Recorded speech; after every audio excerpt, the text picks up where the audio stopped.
people who drink, it's as if they're saying to themselves, this is the closest thing I ever had to a mother, and it just soothed me. Now, it's not a true soothing, it's just a trick. It's just a trick.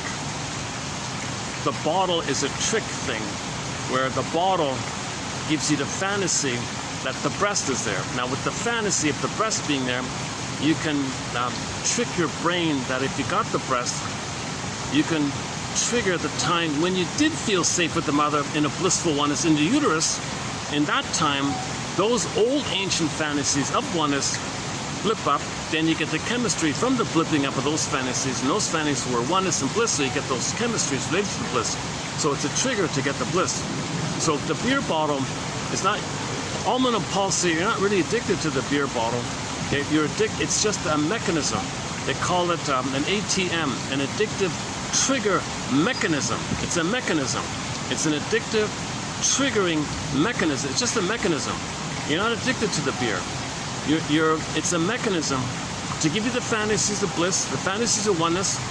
Okay, and then from the fantasies, you get the chemistry from the fantasies, and that's what you're after. You're after the chemistry from the following the fantasies, which are blipped up by the triggering phenomena of the addictive trigger mechanism phenomena. And this ATM is also known as a pseudo mother. They call it an ersatz mother. They don't say mother, they call it self-object. An ersatz self-object.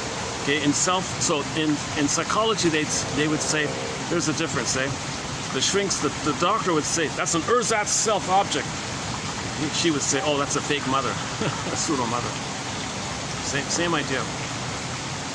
So for more on this point about ATM, ersatz, self-object, triggering the fantasies, getting the chemistry, you got to go to Ullman.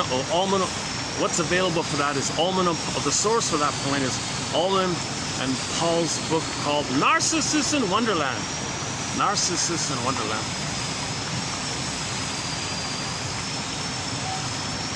Is that it? Again? Get the addiction one. It's substitute love. It's fake love. It's all about getting away from the pain. All of this stuff, everything we do, all of these defensive activities are to get away from the pain. So look at the pain and then gravel under the pain for the feeling and accept the feeling. Famously known as mindfulness. I think that's what the mindfulness people do. I guess. They stay calm, notice the sensation. Okay, what's under the sensation? Allow it. You're in a safe place. So you got the support of the environment.